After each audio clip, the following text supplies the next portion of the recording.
अस्सलाम वालेकुम नाज़रीन, प्रोग्राम टैक्स प्रोग्राम के साथ मैं हूं अफजल अयूबी। नाज़रीन, एफबीआर ने सिंगल सेल टैक्स रिटर्न मुतारफ़ करवाने का फ़ैसला कर लिया है, जिसका बाकायदा नोटिफिकेशन भी जारी कर दिया गया है। सिंगल सेल टैक्स रिटर्न से टैक्स पेयर को क्या फ़वायद होंगे और जो टैक्स कलेक्टर हैं उनको क्या फ़वायद होंगे, क्या नुकसानात होंगे, इस पर आज गुफ्तगू करने के लिए मेरे साथ स्टूडियो में मौजूद हैं आमिर कदीर साहब। आप चेयरमैन हैं रेवेन्यू एडवाइज़र एसोसिएशन के।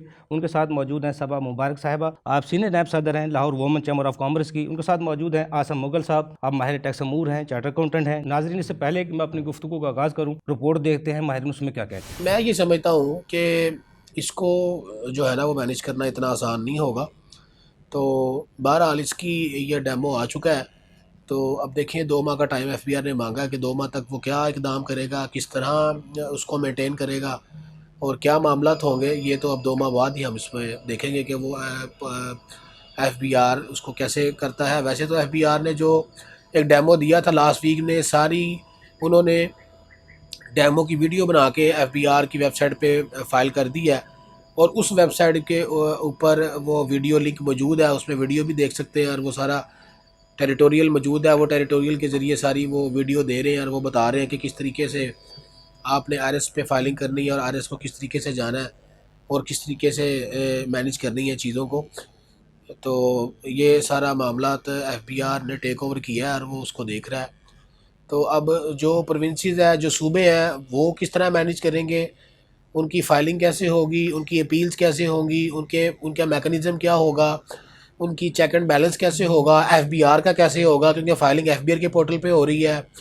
प्रोविंसेस के जो लॉज अलहदा हैं वो अपनी इम्प्लीमेंटेशन कैसे करवाएंगे। ये तो अब 2 माह बाद जब वो final sale tax return single page की आ जाती है उसके बाद ही पता लगेगा कि भी मामला किस तरह डील होंगे और क्या इसका सलूशन है और किस तरह से इसको देखा जाएगा। जो रिटर्न का सेक्शन है, जो लेजिस्लेशन की गई है सूबों की अलहदा है। जो पंजाब रेवेन्यू अथॉरिटी ने अपना एक्ट बनाया उसकी पूरी लेजिस्लेशन अलहदा है और जो फेडरल ने अपना सेल टैक्स एक्ट बनाया वो टोटली अलहदा है। अब यहाँ पे एक खदशा है कि जब ये रेवेन्यू कलेक्शन होगी वहाँ पे अगर कोई डिस्प्यूट आता है तो टैक्स पेयर किस फोरम पे जाके उस मामले को एड्रेस करेगा। से अगर हम सर्विसेज सेक्टर को देखते हैं तो रिटर्न किस सेक्शन के तहत तैयार की जाएगी। से अगर सेल्स टैक्स एक्ट में देखता हूं तो उसकी जो रिटर्न 26 डील करता है सेक्शन, अब पीआरए में डिफरेंट डील करता है, सिंध रेवेन्यू बोर्ड में टोटली इसकी चीज़ें चेंज है। तो वो बंदा किस सेक्शन के तहत, किस कानून के तहत जाकर उसको एड्रेस करेगा, क्या इसके ऊपर काम किया गया। इसलिए हाँ, दूसरी बात जो फेडरल गवर्नमेंट ने की है जो कि एक बिल्कुल जेन्युइन बात है वो भी, कि उन्होंने कह दिया कि जनाब हम ये करेंगे कि सेल्स टैक्स एक्ट को, इनकम टैक्स ऑर्डिनेंस को या फेडरल एक्साइज एक्ट को, इनको मिला के हम एक कानून बना देते हैं। उसकी रीज़न समझ में आती है, लेकिन इस जगह पे गवर्नमेंट को चाहिए कि वो चीज़ों को रिवाइज करे। मैं ये कहना चाहता हूँ, मेरा ये मैसेज है कि हमने हर वो काम करना है जो इस मुल्क के बिज़नेस को बढ़ाएगा। चूँकि बिज़नेस बढ़ेगा रेवेन्यू आएगा, बिज़नेस बढ़ेगा हम एक्सपोर्ट्स कर सकेंगे, हमारे फॉरेन रिजर्व में इजाफा होगा। लेकिन इसके साथ साथ हमने एक अच्छी कानून साजी भी करनी है। हमने हर वो चीज़, हर वो एरिया जिसमें जाके लिटिगेशन के कुछ मामलात हो सकते हैं उसको पहले एड्रेस करना है। सबसे पहले इसमें जो स्टेप जो है वो ये होगा कि EFBR पोर्टल से इसको वो शिफ्ट कर रहे हैं अपने आयरस के अंदर। जब आयरस में ये शिफ्ट हो जाएगा तो उससे ये होगा कि मतलब एक चीज़ में बेहतरी ये आएगी। पहले ये होता था कि जो टैक्स चालान था हमारा, टैक्स चालान 3-3 दिन सेल्स टैक्स EFBR पोर्टल पे नहीं था आता। अब जब ये आयरस पे शिफ्ट हो जाएगा तो आयरस में वो विदिन 1 डे जो है वो आपका चलान वो फौरी आपके लॉगिन में आ जाएगा और आप उसको फास्टली जो है रिटर्न सबमिट करने की पोजीशन में होंगे। उसमें काफ़ी सारी इसकी अभी कुछ प्रैक्टिकल जो हैं चीज़ें कि ये प्रैक्टिकल किस तरीके से होगा, इसमें कुछ इश्यूज़ हैं, कैरी फॉरवर्ड के इशू हैं, नेक्स्ट रेफ कैसे होगा। अच्छा, इसमें एक और बात इन्होंने की है कि जो डाटा है, जैसे हम सेल्स टैक्स का अनेक्स्चर, पहले सेल्स टैक्स रिटर्न हमारी सिस्टम में जमा होती थी, वही सारे अनेक्स्चर जो हैं वो सारे के सारे उठा के ये आईआरएस में ले गए हैं, और उसी तरह उसका अनेक्स्चर है और बाकी चीज़ें रजिस्ट्रेशन से रिलेटेड क्या मामला होंगे वो सेम उसी तरीके से हैं। और अपने क्या कहते हैं इसको सिंपल बस अब ये होगा कि ये शिफ्ट हो जाएगा सारे का सारा प्रोसेस EFBR पोर्टल से आईरस के अंदर, और आईरस में भी ये होगा कि सिंगल सेल्स टैक्स रिटर्न होगी तमाम सूबाई अथॉरिटीज़, और फेडरल सेल्स टैक्स से रिलेटेड जो भी रिटर्न है वो सिंगल सेल्स टैक्स हो जाएगी। और बाकी उसका जो मोड होगा, उसका जो प्रैक्टिकल डेमोन्स्ट्रेशन है, वो चीज़ें अभी इन प्रोसेस हैं। ये जो सिंगल पोर्टल सेल टैक्स का जो इंट्रोड्यूस करवाया गया है, इससे ये सूबाई हुकूमतों के दरमियान और मरकज़ के दरमियान एक बहुत बड़ी फैसिलिटी होगी। ये एक बिज़नेस को प्रमोट करने का एक ज़रिया होगा, और इससे लोगों को फैसिलिटेशन के साथ साथ उनके एक्सपेंडिचर रिड्यूस होने की वजह से वो ज़्यादा डेडिकेशन के साथ वो टैक्स देने को तैयार होंगे, बजाय इसके कि आप मुख्तलिफ़ अदारों में मुख्तलिफ़ जगह पे आप उसको स्प्लिट करके उसको लेके जाएं, तो एक कंसोलिडेटेड जो फिगर है वो आपको देनी पड़ेगी। और वही संगे मील जो है वो गवर्नमेंट ने अबूर कर लिया है। अब ये जैसे ही ये single portal sale tax introduce होगा, तो ये मामला जो हैं ये खुद ब खुद टैक्स पेयर की फेवर में चले जाएंगे, और टैक्स पेयर जो है वो अपने मसाइल को खुद ब खुद हल करने में कामयाब हो जाएगा। असम साहब, आपने रिटर्न को देखा है प्रॉपर, पिछले हफ्ते का नोटिफिकेशन हुआ है, आप क्या समझते हैं इसका मकसद क्या था लाने का, और इसका क्या क्या आप समझते हैं आगे फ़ायदे होंगे? देखिए जी, बिस्मिल्लाहिर्रहमानिर्रहीम, thanks for giving me this opportunity. देखिए, ये बेसिकली एक कड़ी है डिजिटलाइजेशन की और प्रोसेस ऑटोमेशन की, जिसके ऊपर पहले भी हमने प्रोग्राम किया है इसके ऊपर, कि FBR जो है सारे सिस्टम को रिवैम्प करेगा और डिजिटलाइज करेगा यूज़र इंटरफेस को, ताकि टैक्स पेयर के लिए बड़ी ईज़ क्रिएट हो सके। ये उसी सिलसिले की कड़ी है इसमें, क्योंकि पहले प्रीवियसली जो टैक्स पेयर्स हैं वो ऑलमोस्ट 6 डिक्लेरेशंस जो है वो फाइल करते हैं, उसमें 4 प्रोविंसेस की हैं, एक फेडरल की है और AJK की भी है।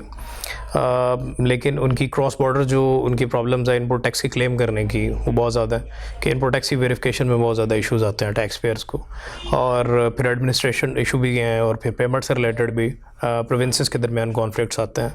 उन सारी चीज़ों को मद्देनज़र रखते हुए फिर फेडरल और प्रोविंशियल के दरमियान गुड्स और सर्विसेज के इनपुट के भी मसले मसाइल हैं। उन सारी चीज़ों को मद्देनज़र रखते हुए ये काफ़ी देर से ये चीज़ें चल रही थी, ऑलमोस्ट 6 मंथ्स बैक। श्योर था सिंगल टैक्स रिटर्न आएगी, लेकिन जिस तरह नोटिफिकेशन किया गया उससे तो ये मालूम होता है सिंगल टैक्स रिटर्न आ चुकी है, लेकिन पोर्टल पे कुछ चीज़ ऐसी मौजूद है जिसे हम ये कह सकें ये सिंगल टैक्स रिटर्न है, जिसके मैकेनिज्म है जो बनाए गए हैं वो हैं उसके ऊपर। देखें, अभी ऑफिशियली उसको उस तरह से पोर्टल पे अपलोड नहीं किया गया, उसमें इनवॉइस मैनेजमेंट सिस्टम में भी उस तरह से इंट्रोड्यूस नहीं करवाया गया जो पूरा मॉड्यूल होना चाहिए, but this has been on cards, और मेरा ख्याल है कमिंग फ्यू डेज़ में ये आने वाला है, बहुत जल्द इंट्रोड्यूस हो। सिर्फ नोटिफिकेशन हुकूमत से क्रेडिट लेने का मकसद था, सिर्फ नोटिफिकेशन जारी करके? नॉट एग्जैक्टली ऐसा नहीं है। बेसिकली एक्चुअली में उन्होंने काम इस पर किया हुआ IT टीम ने, और इस पर उनका 2 दिन पहले उन्होंने एक वेबिनार इंट्रोड्यूस करवा के, वेबिनार के ज़रिए आपस में डिस्कशन उन्होंने कर लिए, और जितना टैक्स बार के मेम्बरान हैं उनको कॉन्फिडेंस में लिया है ताकि इसको फिर इस चेंज को सेल कर सकें बड़ी ईजीली। वो तो काम सारा कंप्लीट हो गया, और जितनी प्रोविंशियल अथॉरिटीज़ के हेड हैं they have already sign an MOU with FBR कि आप इसको करें, we are with you. MOU तो पहले उनका साइन हो गया था, लेकिन इस वक्त जो इस मौजूदा हालात में मेरी जो बात हुई है ज़राए से, वो कहते हैं वो अभी तक स्टेक होल्डर को किसी को मुशावरत में नहीं लिया गया, सिर्फ टैक्स बार्स को ऑन बोर्ड रखा गया। एग्जैक्टली देखें, फॉर द टाइमिंग जो न्यूज़ है वो तो ये है कि नेक्स्ट मंथ से जो सेल्स टैक्स रिटर्न जाएगी for the month of November, जो 15 दिसंबर तक फाइल होनी है, वो इस सिंगल सेल्स टैक्स पोर्टल के ज़रिए जाएगी। बट ऑन रियलिटी क्या होता है, मे बी इसमें कुछ एक्सटेंशन आ जाए। मसाइल क्या होंगे क्या नहीं होंगे, दोबारा आता हूँ अमर कदीर साहब, आपके टैक्स बार तरफ से ये देरीना मुतालबा था सिंगल टैक्स के जो रिटर्न आए सिंगल आए वो आ चुकी है, अब आप क्या कहते हैं? जहाँ तक हमारी भी डिमांड थी, हम अपने प्रोग्राम्स में भी ओपनली कह चुके हैं कि जी हमें ये सिंगल रिटर्न होनी चाहिए। बहुत सारी प्रॉब्लम्स आती हैं प्रोविंसेस की, मतलब लाइक एक बंदा से SRB की कर रहा है, PRA की कर रहा है, दूसरी KPK की कर रहा है, तो उसमें प्रॉब्लम आती थी। अच्छा स्टेप गवर्नमेंट ने ये लिया है, अगर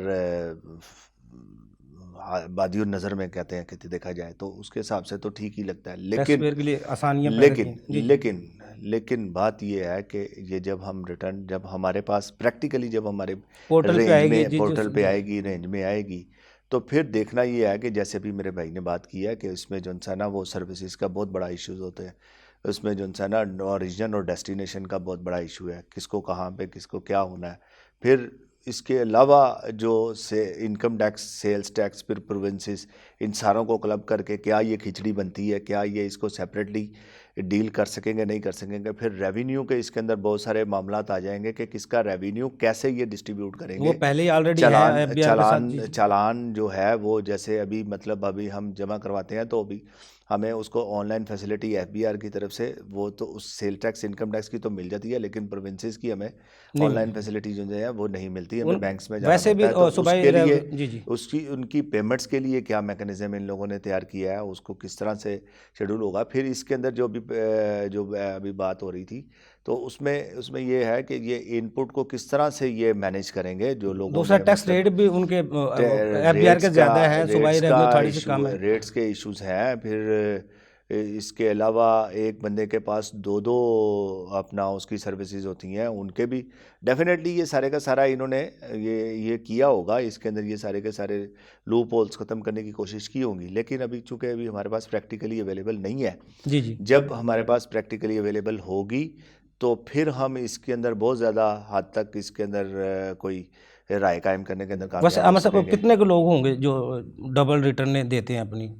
5,000 होंगे, 10,000 होंगे देखिए, सेल टैक्स की जो। इशू ये नहीं है कि इनकी तादाद कम है, इशू ये नहीं है। जी, जी। इशू ये है कि ये जितने भी लोग हैं ये कर किसी न किसी कंसल्टेंट के साथ काम रहे होते हैं। ठीक है। मैं नहीं समझता कि हमारे मुल्क में अभी तक इतनी ज़्यादा एफबीआर ने या गवर्नमेंट ने कोई फैसिलिटीज़ दी हुई हैं कि कोई अपनी सतह पर अगर कोई रिटर्न फाइल करना चाहे तो वो विदाउट एनी ट्रबल, या मतलब उसको आप क्या कहते हैं कि आसानी के साथ जो है ना वो उसकी रिटर्न फाइल कर ले, ऐसा मुझे अभी तक नज़र नहीं आया। वैसे डिजिटल माँ सिवाय जी, जी। चंद, सॉरी आपकी बात करी, माँ सिवाय चंद सैलरीड पर्सनस के, या जो लोग को बहुत ज़्यादा कोई जिनकी क्वालिफिकेशन जो है वो बेहतर है, वो लोग तो ज़रूर इसके अंदर सक्सेसफुल हुए हैं। तो अदरवाइज़ आप कहें कि जी इनकी ये अपना ये सहूलतों की वजह से कोई मतलब लोगों को सिंगल रिटर्न, या मैं कहता हूँ जी एक लाइन की भी रिटर्न अगर आप दे देते हैं तो जी, जी। हमारे पास लोगों को अवेयरनेस तो इस लेवल पे नहीं है कि वो इंडिविजुअली किसी कंसल्टेंट के बगैर या किसी की हेल्प के बगैर वो कर सकें। इस सेटअप के ऊपर एफबीआर ने आज तक कभी काम नहीं किया।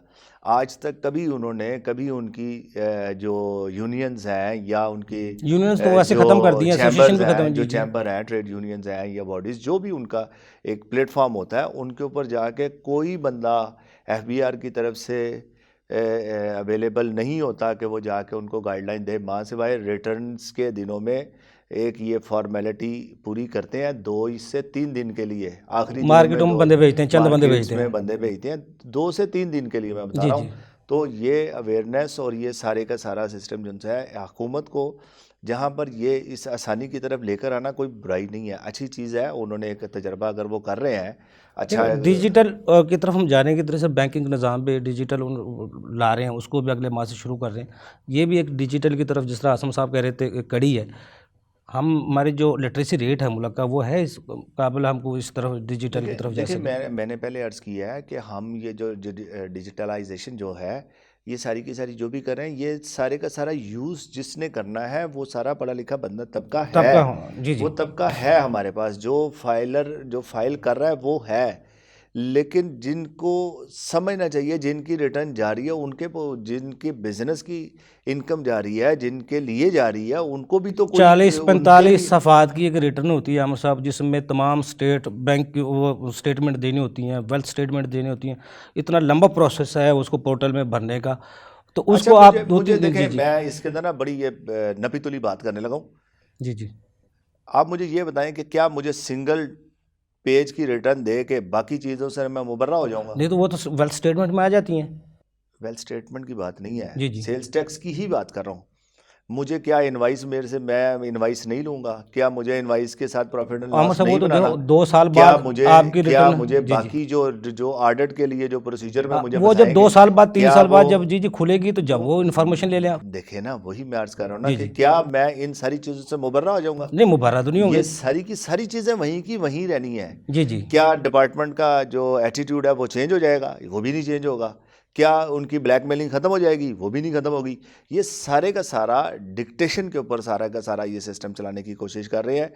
ये इनको इंस्ट्रक्शंस हैं कि आपने ये करना है, करना है मैं, तो ये जी उसके जी लिए कर रहे हैं। आप क्या जी समझते जी हैं कि ये ताजरों के लिए कर रहे हैं? जी। मैडम साहबा, आप ये बताइए कि सिंगल टैक्स रिटर्न जो आई है, आप समझती हैं ये ख्वातीन के लिए या बिजनेसमैन के लिए कोई सूदमंद साबित होंगी? किस तरह जी, देखती हैं? मेरे ख्याल में तो ये बहुत एक अच्छा इनिशिएटिव है गवर्नमेंट का, क्योंकि अभी न्यूजीलैंड ऑलरेडी इसको प्रैक्टिस कर रहा है सिंगल सिस्टम को। हॉलैंड के पास 3 एंट्री सिस्टम है, इंडिया के पास 13 है, और पाकिस्तान अभी जो फॉलो कर रहा था पहले 47, फिर उसके बाद कम होकर राइट नाउ 16 के ऊपर कर रहा है। और अब आप मुझे बताएं, इतने ज़्यादा वो पेपर वर्क और प्रोसीजर्स को फॉलो करके तो वो ज़्यादा कॉम्प्लिकेशंस ही बन जाती हैं। तो I think single entry system जो है वो एक गुड ऑप्शन हो जाएगा। और फिर FMCGs तो यही कहती हैं कि जो है हमें 1 पेज कलेक्शन एट 1 प्लेस चाहिए।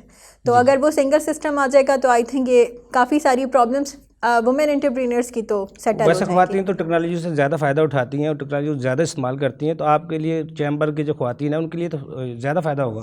बिल्कुल, हम तो इसी के ऊपर वर्क करें ना। इस वक्त तो मेरा पर्सनली एजेंडा और हमारा वुमेन चेंबर का जो सारा फोकस है वो है ही डेवलपमेंट के ऊपर, लिटरेसी रेट को इंक्रीज़ करना जो है, उसके बाद जो है डिफरेंट स्किल्स को डेवलप करना, ताकि वो ई-कॉमर्स की जब तक उनको नो हाउ नहीं होगी और उसके बाद कंप्यूटर्स की नो हाउ नहीं होगी तो फिर वो तो कुछ नहीं हो सकता। तो ये सब चीज़ें तो ज़रूरी हैं। और वुमेन चेंबर इस वक्त बहुत ज़्यादा डिफरेंट ऑर्गेनाइजेशंस के साथ मिलकर इसी के ऊपर काम कर रहा है। नहीं, FBR जिस तरह हुकूमत टैक्स पेयर के लिए आसानियाँ पैदा करने के लिए मुख्तलिफ निज़ाम लेकर आता है, जितने भी निज़ाम आते हैं वो तो टैक्स पेयर के लिए फ़ायदेमंद ही हैं, लेकिन आपके ताजिर बरादरी फिर भी सरापा एहतजाज बन जाती है उस पर। बस वो उसके अंदर एक तो सबका पॉइंट ऑफ व्यू डिफरेंट है। और अगर क्योंकि मैं तो इस वक्त वुमेन चेंबर के प्लेटफॉर्म से बात करूंगी, तो जो ख़वातीन हैं उसको इसमें बहुत ज़्यादा इश्यूज फेस करने पड़ते हैं, और बहुत सारी ख़वातीन फिर इसी वजह से उस तरीके से बिज़नेस को अपने जो है लेवल अप भी नहीं कर सकती ना, क्योंकि इसमें इतनी ज़्यादा इंटरेस्ट, इतनी ज़्यादा वो फिटीग और ये सब चीज़ें आ जाती हैं, तो फिर वो उनके लिए करना पॉसिबल नहीं है। अच्छा, तो मेरे आपके- ख्याल में ये सिंगल सिस्टम हो जाएगा तो आपके 3000 से ज़्यादा मेम्बरान हैं लाहौर वुमेन चैम्बर कामर्स की, सब NTN होल्डर हैं? जी अल्हम्दुलिल्लाह सब NTN होल्डर है। उसके बगैर आप मेंबरशिप नहीं देते? नहीं देते, ये आसिम हमारा साहब, क्लॉज है फिक्स के NTN उनके पास है तो ही वो हमारी मेंबर बनते। आसिम साहब, ब्रेक से जाने से पहले आपकी तरफ एक सवाल छोड़ रहा हूँ। जब ये सिंगल टैक्स के जो रिटर्न आ गई, इनवाइस का मामला किस तरह हल किया जाएगा? इनवाइस कोई क्या मैकेनिज्म होगा? लेकिन ब्रेक से बाद नाज़रीन, छोटा सा कमर्शियल ब्रेक, हमारे साथ रहिएगा।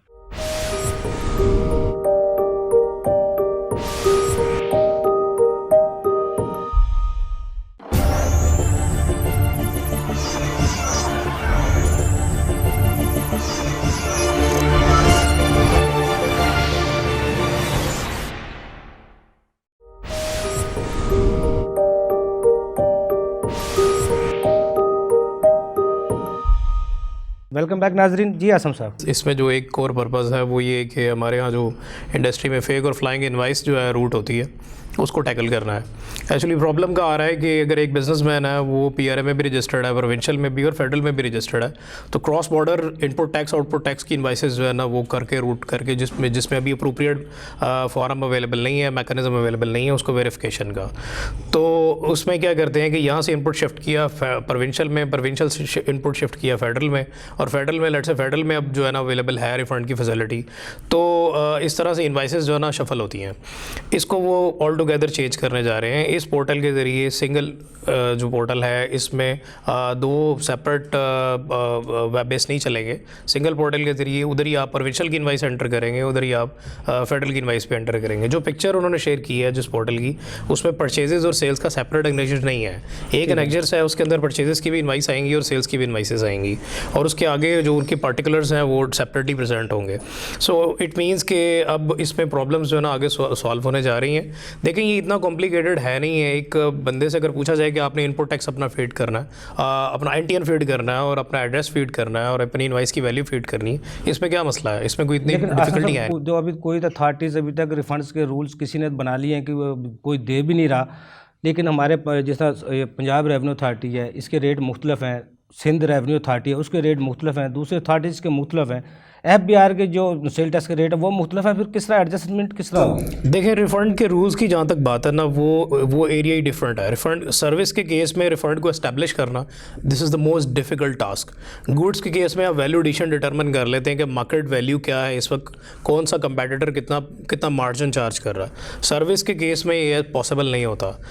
अगर एक टेलीकॉम कंपनी एक चीज़ की एक वैल्यू साइन कर रही है, अपनी एक पर्टिकुलर मार्जिन रख के इनवाइसिंग कर रही है, तो दूसरी मे बी उसका सेटअप थोड़ा महंगा और वो डिफरेंट तरीके से चल रही है, इसलिए प्रोविंशियल लेवल पे रिफंड्स का उस तरह से पॉसिबल नहीं है। रेट्स का है, रेट्स का डेफिनेटली है, और रेट्स की वजह से ही क्रॉस बॉर्डर इनपुट टैक्स का मसला था जो कि अब सॉल्व होने जा रहा है, क्योंकि अब इस सिस्टम में इतनी जान होगी कि ऑटोमेटिकली जो आपका पेएबल टैक्स होगा वो प्रोविंशियल अथॉरिटीज़ के रिस्पेक्टिव अकाउंट में डेबिट कर देगा। वो जो FBR में और सूबाई अथॉरिटीज़ में इख्तलाफात थे, इस सिंगल टैक्स रिटर्न के बाद वो ख़त्म हो जाएंगे? देखें खाली FBR और प्रोविंशियल अथॉरिटीज़ के मबैन नहीं, बल्कि प्रोविंशियल अथॉरिटीज़ जो प्रोविंसेस की बुनियाद पे भी हैं, जैसे फेडरल और प्रोविंस में PRA में और SRB है या KPRA है, इनके दरमियान भी तनाज़ा है with respect to rendering of service. Because service की बुनियाद पे ये है कि जिस जगह सर्विस कमेंस होगी या टर्मिनेट होगी उस जगह पे टैक्स लगेगा, और फिर इसमें रिवर्स चार्ज भी आता है, principle of origin and reverse charge. तो उसकी बेस पे PRA कहता है जी ये हमारा राइट बनता है, SRB कहता है हमारा राइट बनता है, और इस पे काफ़ी ज़्यादा लिटिगेशंस जो हैं कोर्ट्स में पेंडिंग थी जो कि अब आगे सॉल्व होने जा रही हैं। अच्छा, रजिस्ट्रेशन भी एक ही होगी? रजिस्ट्रेशन अभी इसमें कुछ कहना कबल अज़ वक्त है कि एडिशनल रजिस्ट्रेशन रिक्वायर्ड होगी कि नहीं, क्योंकि इस सिलसिले में अभी कुछ उन्होंने डिटेल्स नहीं बताई हैं कि कोई एडिशनल रजिस्ट्रेशन रिक्वायर्ड होगी कि नहीं, और फिर जो प्रोविंसेस की रजिस्ट्रेशन ऑलरेडी चल रही हैं उनका क्या होगा, अभी कुछ नहीं कहा जा सकता। जिस तरह अभी तो FBR में तो ऑडिट का पहले निज़ाम मौजूद है, सूबाई अथॉरिटीज़ में अभी नहीं है, इसके बाद फिर वो जो ऑडिट का निज़ाम होगा वो फिर दोनों का एक जैसा होगा, उससे मुख्तलिफ होगा? देखें ऑडिट में भी कन्फ्लिक्टिंग प्रोविजंस थी। कन्फ्लिक्टिंग प्रोविजंस ऐसे कि कुछ ऐसे टैक्स पेयर भी हैं जिनको ड्यूअल ऑडिट फेस करना पड़ता है just because of being with holding agent in FBR। ठीक है, अब जैसे सर्विस प्रोवाइडर हैं, टेलीकॉम सेक्टर है जैसे, तो उसमें कुछ गुड्स बाय करते हैं जो कि ज़ाहिर है वो जब वो सेल टैक्स में रजिस्टर्ड होते हैं और being registered in sales tax तो उन्हें टैक्स विद होल्ड करना पड़ जाता है। तो being only with holding agent उनका FBR भी सेल टैक्स ऑडिट ओपन कर रहा होता है और फिर प्रोविंशियल अथॉरिटी भी ऑडिट ओपन कर रही होती है। तो ये चीज़ें जो है ना ये आगे जाके स्ट्रीमलाइन होने जा रही हैं। ऐसा नहीं होगा ज़ाहिर है अगर एक अथॉरिटी उसका ऑडिट कर रही है तो वही जिसकी ज्यूरिसडिक्शन है वही ऑडिट करेगा। सिंगल जब रिटर्न आ जाएगी मुकम्मल फाइनल हो जाएगी, इसका मतलब है टैक्स पेयर ज़्यादा से ज़्यादा से फ़ायदा उठा सकेंगे? जी टैक्स पेयर तो फ़ायदा उठाएंगे, लेकिन टैक्स पेयर को फ़ायदा क्या होगा? देखिए टैक्स पेयर को फ़ायदा तो ये है ना कि ऑल अंडर वन रूफ वाला हिसाब है। ठीक है, इसमें ऐसा नहीं है कि उसको 6 जगह रजिस्ट्रेशंस करवानी है और 6 सेपरेट रिकॉर्ड मेंटेन करने हैं, और उसको बेसिकली इसकी एक अपॉर्चुनिटी कॉस्ट है ना, कंप्लायंस कॉस्ट होती है हर चीज़ की। तो जाहिर है आप 6 अथॉरिटीज़ का रजिस्ट्रेशन करवाएं या 4 के साथ करवाएं तो आपने हर जगह separate sales tax return file करनी है, फिर आप कंसल्टेंट्स की फ़ीस पे करें या स्टाफ हायर करें, तो जाहिर है इसकी कंप्लायंस कॉस्ट है that is going to be minimise. तो इसमें ये एडवांटेज तो आएगा, simplified version just like Canada में देख लें आप रिटर्न्स का, या अमेरिका में देख लें, सिंप्लीफाइड वर्जन है, एक आम सिटीजन बैठ के अपनी रिटर्न फिल कर सकता है। वो फिर तो कल एक ऑडिट भी एक जगह पे होगा उसका?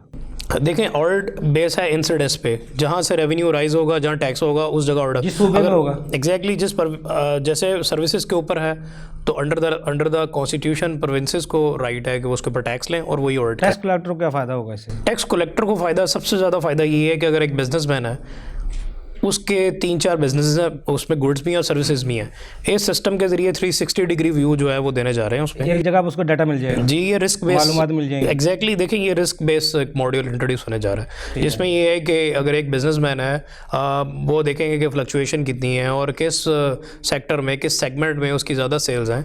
ये रिस्क एनालिसिस आगे जैसे अभी सर ने बताया कि ये बेसिकली सम फॉरेन फंडिंग की रिक्वायरमेंट है या फॉरेन एजेंसी की रिक्वायरमेंट है, वो तो है बिल्कुल है, लेकिन ज़ाहिर है उसके TOR बार्स भी उन्होंने दिए हैं, क्योंकि आगे सारी अप्रोच चेंज हो जाएगी और रिस्क बेस्ड अप्रोच आनी है। और जैसे अभी थोड़ी बहुत तो है कि जब सेल्स में ट्रेंड में चेंजेस आती हैं तो आपको नोटिस आते हैं कि इतनी वेरिएशंस क्यों हैं, सो आपको एक्सप्लेन करना पड़ता है। सो अभी ये है कि एक टैक्स पेयर एक ही जगह पे सारी उसकी डिक्लेरेशन जारी होंगी और कलेक्टर के लिए बड़ा ईजी है उसका एनालिसिस करना।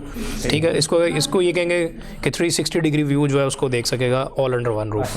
मैडम, आप हमारे टैक्स निज़ाम से कहाँ तक मुतमिन हैं? आप लाहौर चैम्बर की जो ख़वातीन हैं वो क्या इश्यूज़ हैं उन जिनके नोटिस आते हैं, कोई डिस्कस होती है आपसे, को आप वो लाहौर चैम्बर से ज़रिए उठवाती हैं मसाइल को, या डायरेक्ट उनसे हुकूमत से आप इनको मामला? देखिए, वुमेन चेंबर तो डायरेक्टली इसको डील करता है। डॉक्टर शैला जो हैं उन्होंने बहुत ज़्यादा जो है फैसिलिटेट करती हैं अपनी मेंबर्स को, और अभी प्रेजेंटली तो they are facing a lot. और एक जो सबसे बड़ा प्रॉब्लम आता है वो हम लोगों का इसमें जो है लिटरेसी रेट, उस तरह से कंप्यूटर जो है उसको यूज़ करने का वो सब कम है। और उसके अंदर अभी बहुत सारी हमारी मेंबर्स आती हैं, बिजनेस कर रही हैं, सब चीज़ें कर रही हैं, लेकिन they don't know how to make NTN on computer.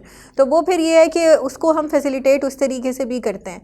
और अभी भी मेरे ख्याल में जो प्रेजेंट अभी इश्यूज़ थे वो तो बहुत ज़्यादा थे, लेकिन अब इसके बाद मुझे लग रहा है कि ये वन विंडो सोल्यूशन मिल जाएगा तो ज़्यादा ईजी हो जाएगा। आप समझते हैं ये सिंगल पे आ जाए सारा कुछ ही, सिंगल पर आ जाए, एक छत के नीचे सारे मसाइल हल हों और टैक्स निज़ाम में बेहतरी आ सकती है। बिल्कुल। और एक तो जो देखिए इसके साथ साथ मेरे ख्याल में हमें लिटरेसी के ऊपर बहुत फोकस करना पड़ेगा। लिटरेसी से ज़्यादा शऊर आगाही जो FBR को देनी चाहिए ना, इंफॉर्मेशन ग्रास रूट लेवल के ऊपर इंफॉर्मेशन पहुंचती नहीं है। गवर्नमेंट जो भी करिए, कुछ एक जो है वो हमारे सोसाइटी का पार्ट है जो लोग उनको पता है, लेकिन जो ग्रास रूट पे जो डिजर्विंग है उनको तो इंफॉर्मेशन ही नहीं है। को बुला के प्रोग्राम सेमिनार्स करती हैं, उनको वर्कशॉप के जरिए समझाती हैं किसी प्रोजेक्ट के हवाले से। अगर यही टैक्स निज़ाम के हवाले से FBR करना शुरू कर दे तो बिल्कुल बिल्कुल, हम तो चाहेंगे कि हम उनको एजुकेट करें इस पर। और उसके बाद फिर हमारे साथ बहुत सारी ऑर्गेनाइजेशन है, TDAB है, और इसके अलावा जो है और भी बहुत सारी ऑर्गेनाइजेशन जो हम लोग काम ही यही करते हैं कि उनको बुलाकर उनको एजुकेट किया जाता है, ट्रेन किया जाता है, ट्रेनिंग्स प्रोवाइड की जाती हैं, ताकि जो है वो अपग्रेड हो जाए अपनी इन्फॉर्मेशन को लेकर और अपने बिज़नेस को लेकर। उनको नई आइडियाज़ का पता चले कि अब आपको पता है अब तो डिजिटाइजेशन का टाइम आ गया, तो अगर वो हम लोग नहीं अडॉप्ट करेंगे तो पीछे रह जाएंगे। आप वुमेन चैम्बर ऑफ कॉमर्स की तरफ से इंडस्ट्रियल जोन वुमेन बनाने का एक मुतालबा था, वो कहाँ तक पहुँचा, क्या आसार हैं उसके? बस उसके ऊपर इंशाल्लाह ताला हम जो डॉक्टर शैला हैं उनका व्यू उसके ऊपर बहुत ज़्यादा क्लियर है, और वो हमेशा से जो है ख़वातीन को सपोर्ट करने, बल्कि शी इज़ द पायनियर जिन्होंने ये वुमेन चेंबर का जो है वो संगे मेल रखा, और इसी के लिए काम करें कि हमें एक देखिए सोसाइटी का पाकिस्तान में 51% है वुमेन, तो अगर उनको एक सेपरेट हम चाहते हैं कि इस तरह का एक जोन हमारे लिए बना जाए जहाँ पर हमें गवर्नमेंट डायरेक्ट फैसिलिटेट करे, हमें इनडायरेक्टली जो है वो डिफरेंट चीज़ों या डिफरेंट ऑर्गेनाइजेशन के साथ काम ना करना पड़े। तो अभी बस उसके साथ बातचीत तो हमारी चल रही है, लेट्स सी इंशाल्लाह ताला। कहाँ पे उम्मीद है, लाहौर में है या दूसरे किसी सूबे में है बनने का? नहीं, हम लोगों का ये जो प्लान है ये ऑल ओवर द पाकिस्तान है, हर एक प्रोविंस के अंदर ही, यानी ख़वातीन के लिए अलहदा इंडस्ट्रियल जोन होना चाहिए। आमर कदरी साहब, वैसे FBR या हुकूमत कोई भी कानून तो बनाते हैं आवाम के फ़ायदे के लिए, टैक्स पेयर के लिए आसानी के लिए। अगर सिंगल टैक्स सेल टैक्स की रिटर्न आ रही है तो सिंगल डिजिट उसका रेट भी होना चाहिए, आप क्या समझते हैं? देखिए, ये तो मुतालबा हमारे बहुत सारे, हमने न्यूज़पेपर्स में भी, हमारी पहले भी खबरें ये आ चुकी हैं कि इसको सिंगल डिजिट में ले आएँ। तो उससे क्या होगा कि सिंगल डिजिट में आने के बाद लोग, ये जो अभी हम बात कर रहे थे कि जी ये फ्लाइंग इनवाइसेस वाली, तो उससे इनकी जान छूट जाएगी। लोग 16% रिफंड का शोर ख़त्म ही हो जाएगा, इनपुट ख़त्म ही हो जाएगा। रिफंड की तो बात शायद किसी और लेवल पे, और भी बहुत सारे फैक्टर्स होते हैं उसमें, लेकिन जहाँ पे फ्लाइंग इनवाइसेस का इशू होता है ना, उसमें यही होता है कि लोगों को 16% बहुत ज़्यादा फील हो रहा होता है। तो वो क्या करते हैं कि इनवाइस को मैनेज करने की कोशिश कर रहे होते हैं, जिसके ज़रिए मैनेज जब करते हैं तो अल्टीमेटली उनको फिर भी 5-6-7% उनको कॉस्ट पड़ ही जाती है, जो प्रैक्टिकली हमें देखने में आया या लोग जैसे बताते हैं। तो बेहतर ये है कि अगर इसका रेट ये कम कर दिया जाए तो लोग 1-2% के पीछे, 3% के पीछे लोग इतना बॉदर नहीं करेंगे, डायरेक्टली मतलब उसको जो है ना वो उसमें चले जाएंगे विदाउट एनी क्लेमिंग जो भी उसका है। तो दूसरी बात जो है ना, अगर ये जो आप कह रहे हैं कि जी अपना सिंगल पेज की रिटर्न और ये सारा, जहाँ पर बहुत सारी खूबियाँ होंगी इस फैक्टर में, लेकिन इसमें ना एक चीज़ जो है, लोगों को जो हमारा काम तो देखें, लोगों को वो बात बताना होती है, वो बात बताना होती है पब्लिकली, वो बात लोगों को बताना होती है जो उनके नुकसान में जा रही हो या उनके फ़ायदे में जा रही जी, हो। जी। फ़ायदे में जो जा रही थी वो भी हमने डिस्कस की, अब कासिम भाई ने भी बड़े अच्छे तरीके से बताया, लेकिन उसके अंदर जो सबसे बड़ी जो एक बड़ी इंपॉर्टेंट बात जो मैं आपको समझाना चाह रहा हूँ इसमें यह है कि जब ये सिंगल पेज के ऊपर रिटर्न होगी तो जब इनके एक्सेस में होगी सारी चीज़ें, जी, जी। तो फिर अब देखें अभी विद होल्डिंग की जो प्रोविजंस होती हैं, जब हम विद होल्डिंग टैक्स कर रहे होते हैं तो उसके अंदर बहुत जी, सारी जी। असेसमेंट्स भी हो रही होती हैं। हम यहाँ पर FBR में अलहदा मैकेनिज्म के तहत उसकी असेसमेंट करवाते हैं। ऑडिट की जो असेसमेंट्स हैं वो अलहदा प्रोसीजर के तहत हम करवा लेते हैं। जब ये सारे का सारा, जब ये सारी की सारी सेल, सारी की सारी सैलरी, सारी की सारी चीज़ें, जब उसमें अब यही सैलरी, जब पिछले दिनों एक PRA ने ये शुरू किया था निज़ाम कि जी आपकी कंपनी की रिटर्न इतने की, इतने मिलियन की थी, उसमें आपने एक्सपेंसेस में इतनी सैलरीज दी हैं, ये सर्विस का सेक्टर है तो इसके अंदर आपने हमें ये टैक्स क्यों नहीं दिया, और इतनी सर्विसेज आपने वहाँ से क्लेम किए अपना हैं। उसमें से ली हुई हैं तो आपने हमें तो जो है ना इसके अंदर नहीं आए। जब ये सारी चीज़ें जब एक अंडर वन विंडो या वन अम्ब्रेला के नीचे जब होंगी तो हर बंदे की एक्सेस में होंगी, जहाँ पर जिसका जो दिल करेगा वो उठा के उसकी वो फिगर उठाएगा, उसको वो ब्लैकमेल करता रहेगा। एक तरफ से उसको PRA से नोटिस आ रहा होगा या SRB से नोटिस आ रहा होगा, एक तरफ से उसको FBR से आ रहा होगा।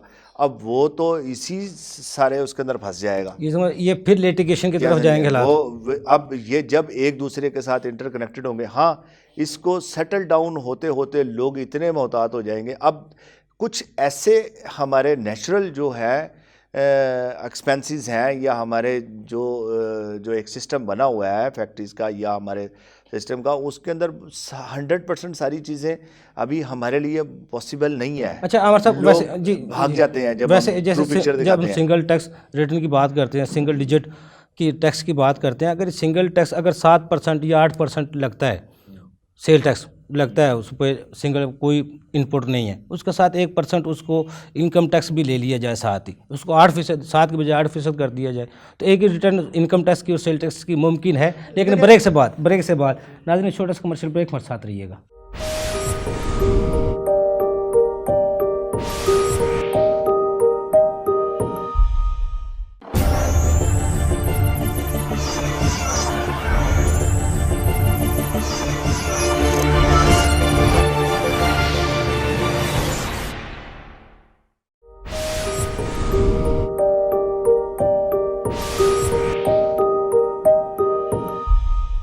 वेलकम बैक नाजरीन। जी आमर साहब, इनकम और सेल्स जो है वो ऑल टुगेदर एक डिफरेंट है, इसका सिनेरियो डिफरेंट है। इनकम होती है जब आप आफ्टर एक्सपेंसेस, मतलब जो भी मतलब आपका नेट प्रॉफिट, इनकम टैक्स दे कौन रहा है? इनकम टैक्स का तो एक फलसफा ही रह गया ना, नाम ही रह गया ना। इनकम टैक्स में कितने लोग रजिस्टर्ड हैं? मैं इसमें अर्ज करता हूँ, आप अगर ये बात करें ना कि जैसे गवर्नमेंट ने आजकल जो एक क्या कहते हैं कि रेवेन्यू जनरेट करने का एक हथकंडा उन्होंने इस्तेमाल किया हुआ है कि विद होल्डिंग टैक्स या मिनिमम टैक्स जो उससे वो ले रहे हैं एडवांस टैक्स की सूरत में, आप वो कह सकते हैं कि जी वो आप उसका कोई ऐसा मैकेनिज्म बना लिया जाए कि जनाब जिनकी जितनी लाइबिलिटी है वो उस रिटर्न के साथ साथ वो जमा, उसको जी, जी। मंथली जो सी वो करवा लें। वो तो किसी उसमें समझ आती है कि चलें उसका कोई बन सकता है, क्योंकि वो बाद में एडजस्ट हो जानी होती है।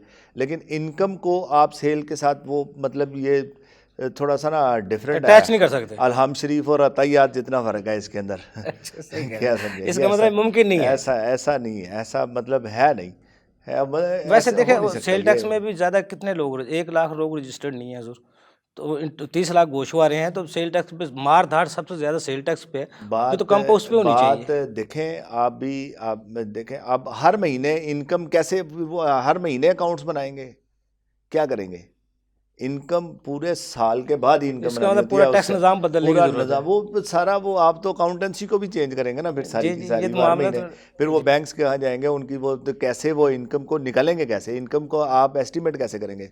बन नहीं सकता ना, जी, इतना अब बड़ा मैकेनिज्म। बेनामी एक्ट आया, मनी लॉन्ड्रिंग एक्ट आया, एमनेस्टी दी तामीराती शोबे के लिए, अब बैंकिंग जो डिजिटल बैंकिंग निज़ाम को लेके आ रहे हैं, फिर एक नया सिस्टम आ रहा है जो जिसमें इनकम टैक्स को, सेल टैक्स को, FED को मिला के कुछ जिद्दत लाई जा रही है टैक्स में। आप इस पूरे निज़ाम को किस तरह देखते हैं? क्या आप प्रपोजल देंगे? देखें इसमें जो क्या कहते हैं कि बेचारा पिस्ता तो टैक्स गुजारी है ना, वो जब भी कोई नया निज़ाम आता है वो उसके ऊपर तजर्बा जिसके ऊपर हो रहा है उसके साथ तो जुल्म ही हो रहा है ना। अब एक इस बंदे तजर्बे से अब 30 अब लाख एक लोगों पे suppose तजर्बा मैं करने के बताता हूँ, बजाय नए लोगों मैं- पे तजर्बात किए जा सकते हैं। मैं इस बात कहता हूँ, नहीं नए लोगों की बात नहीं है, जो लोग जो मौजूद हैं कम से कम उनको आप चैन की नींद सोने दें, उनको बिजनेस तो करने देना। वो तो आप सारे का सारा उन्होंने निज़ाम आपने उसको अपने सिस्टम के साथ ही जकड़ा हुआ है। वो बेचारे थोड़ा सा फ्री माइंड होते हैं तो आप नया कानून ले आते हैं, फिर वो थोड़ा सा रिलैक्स होते हैं, वो उसके मुताबिक अपना माइंड सेटअप करते हैं। देखिए ये सारे के सारे सिस्टम को बनाने के लिए सारी इन्वाइसिंग स्टेशनरी ये वो पता नहीं क्या क्या सारी मुआशी चीज़ें, रिट को कायम सारा करने के वो- लिए क्या करना चाहिए? सारा वो उनको करना पड़ता है। माशी रिट को कायम करने के लिए देखे आज भी मैंने किसी जगह पे पढ़ा है कि हुकूमत को वसाइल जो हैं वो बढ़ाने चाहिए, बजाय इसके कि वो मौजूदा टैक्स पेयर को बार बार मौजूदा निशाना टैक्स पेयर बनाए। की बात नहीं है, मौजूदा टैक्स पेयर की बात नहीं है। रेवेन्यू कलेक्शन, मैंने पिछले प्रोग्राम में ये एक बात कही थी कि हमारे मुल्क के अंदर ज़कात इमदाद ज़्यादा दी जाती है, टैक्स नहीं दिया जाता। उसकी बुनियादी वजह क्या है एतमाद कि का लोगों फुकदान का है। एतमाद का फुकदान है। लोगों को जब ये पता होगा कि हमारे पैसे सही जगह पर लग रहे हैं तो वही जो ज़कात और जो इमदाद है वो सारी की सारी टैक्स में कन्वर्ट हो जाएगी। वैसे अमर साहब, जिस तरह एक पंजाब रेवेन्यू अथॉरिटी है उसका 1 लाख टैक्स पेयर है, अगर एक SMS के ज़रिए उनको बता दिया जाए हर बंदे को, यार आपके पैसे यहाँ खर्च हुए हैं, तो ऐसे FBR के पास 30 लाख है, SMS के ज़रिए जिसमें कंपनी बैलेंस कम रह जाए तो कंपनी का मैसेज आ जाता है आपका बैलेंस ख़त्म होने वाला है, बैलेंस करवा लेने तो सिम आपका नंबर ब्लॉक हो जाएगा, बंद हो जाएगा। तो ऐसे इनको एतमाद में नहीं लिया जा सकता। नहीं देखे FBR भी तो वो तो बताता तो है ही ना, आपको SMS करें 6699 पे के तो आपको बताता है कि जी आप एक्टिव हैं नॉन एक्टिव हैं। हाँ, तो या जो वो कुछ- ये भी तो बताया आपको पैसा कहाँ लगा क्या नहीं, ये मुमकिन है वैसे? देखें मुमकिन तो है, मुमकिन तो बहुत कुछ है। जी जी। बात करने की है कि कोई करना चाहता है कि नहीं करना चाहता। इसकी भी चले हम इसको भी for the sake of arguments हम इसको भी छोड़ देते हैं कि जनाब ये इस तरह से। मैं कहता हूँ कुछ बनता हुआ कुछ लगता हुआ नज़र ही आ जाना चाहिए। नज़र तो आता है, सड़कें भी बन रही हैं सर, सारा कुछ सेहत भी मिल रही है, हर चीज़, ये पैसा तो लग रहा है ना आवाम के ऊपर। देखे पैसा तो अब खर्च हो रहा है ना। ये अब सियासी नहीं है मैडम, मैं आपकी तरफ आता हूँ। मैडम आप क्या चाहती हैं, कैसा निज़ाम होना चाहिए, कैसा सिस्टम देखिए, होना चाहिए, मेरे हुकूमत ख्याल किस में- तरह एतमाद मिले? एक तो ये कि लॉ एंड ऑर्डर की सिचुएशन, लॉज हैं लेकिन इम्प्लीमेंटेशन नहीं है। जी जी। उसको इम्प्लीमेंट करना चाहिए। यही हमारे लोग जो यहाँ पर हैं वो लॉ एंड ऑर्डर को कुछ नहीं समझते। इन्हीं को अगर आप बाहर ले जाएं तो एकदम सीधे हो वही तो जाते वज़ीर हैं। आज़म साहब कहते हैं कानून पे अमल करवाना है सबके लिए, एक ये जैसा कानून सबसे होगा। पहले तो कानून एक सबके लिए होना चाहिए और उसके बाद उसकी इम्प्लीमेंटेशन होनी चाहिए। सेकेंडली हमें जो फोकस करना चाहिए वो ये करना चाहिए अपनी इकोनॉमी को बूस्ट करने के लिए, और उसके लिए हमें बहुत ही ग्रास रूट लेवल से जो है स्किल्स को मैं कहती हूँ प्रमोट करना चाहिए। और उसके अंदर सबसे ज़्यादा हमें ये कंप्यूटर्स की जो एजुकेशन है उसको बहुत आम करना चाहिए। अभी आप देखें कि इंडिया IT कहाँ से से हमें कहाँ चला फ़ायदा गया। उठाना IT से हमें बहुत फ़ायदा उठाना चाहिए। IT के प्रोग्राम्स बहुत यंग एज में, और फिर इस तरह के प्रोग्राम्स इंट्रोड्यूस कराने चाहिए स्कूल लेवल के ऊपर, जिससे जो है वो जो टीनेजर्स हैं वो बजाय अपना टाइम इधर उधर वेस्ट करने के, जब उन्हें भी पता होगा कि 2 घंटे काम करके हमें $1 में हम अर्न कर रहे हैं, तो आप देखिए उनका इंटरेस्ट कितना बिल्टअप होगा। तो मेरे ख्याल में इकोनॉमी को बूस्ट जो है वो हम सब ने मिलकर करना है। खाली प्राइम मिनिस्टर तो कुछ नहीं कर सकते, तो आवाम के ऊपर है। और डिफरेंट इदारे हैं और मैं देख रही हूँ कि बहुत सारे इदारे बहुत ज़्यादा काम कर रहे हैं, लेकिन फिर भी इंफॉर्मेशन जहाँ पहुँचनी चाहिए वहाँ पे नहीं पहुँच पाती। आसम साहब, जिस तरह मैडम ने IT का सेक्टर का नाम लिया, पीछे IT पे भी एक बम गिराया गया था, चोर पकड़ लिए गए, हालांकि वो एग्जम्पशन थी उन पे, वो भी हुकूमत से FBR ने क्रेडिट लिया था। IT पे तो वाकई ज़रूरत है काम करने की, बहुत ज़्यादा ज़रूरत है, हमारे हर नौजवान की ज़रूरत है। आप क्या समझते हैं, क्या प्रपोजल है आज आपके पास, क्या तजवीज़ है? देखिए, with respect to revenue recognition tax की बात होगी, हम लोग कंज्यूमर स्टेट हैं और हमारी जो प्रोडक्शन और पैदावार है वो बिल्कुल हमारी नहीं है। इवन कि दालें भी हम इंपोर्ट करते हैं और सो फार तो हम गंदम भी इंपोर्ट करना शुरू हो गए। So my view is this कि जब तक आप अपनी प्रोडक्शन को इम्प्रूव नहीं करेंगे ओवर द पीरियड, यहाँ पे एम्प्लॉयमेंट भी नहीं बनेगी और ना आपका टैक्स का रेवेन्यू जनरेट होगा। सिर्फ रॉ मटेरियल के ऊपर रेट्स रिड्यूस कर देने से इम्पोर्ट पे काम नहीं बनेगा। इंटरनली कैपेसिटी बिल्डिंग की ज़रूरत है हमें। इंडस्ट्री को इस्टेब्लिश करने के लिए जो ease of doing business actually वो है छोटा कारोबार या जो स्मॉल एंड मीडियम इंटरप्राइजेस है, आप जब तक उसको सपोर्ट नहीं करेंगे आप यहाँ पे कारोबार करें, आप वो इकोनॉमी की बोन है। आप मुझे याद है आपने एक मेरे प्रोग्राम में ease of of doing business पे कहा था, पाकिस्तान 2018 में 156 नंबर पे था और अब 106 नंबर पे। जी एग्जैक्टली। लेकिन ईज ऑफ डूइंग बिजनेस तो वर्ल्ड बैंक ने ख़त्म नहीं कर दी पॉलिसी। देखें, ईज़ ऑफ डूइंग बिजनेस वो सिर्फ है फॉरेन इन्वेस्टर की बात हुई थी। मैं अभी जो बात कर रहा हूँ वो हमारे लोकल बिजनेसमैन की बात है कि लोकल बिजनेसमैन को जब तक आप सपोर्ट नहीं करेंगे अपना बिजनेस एस्टेब्लिश करने के लिए, ये एक कल्चर डेवलप करने की बात है कि you do your on business.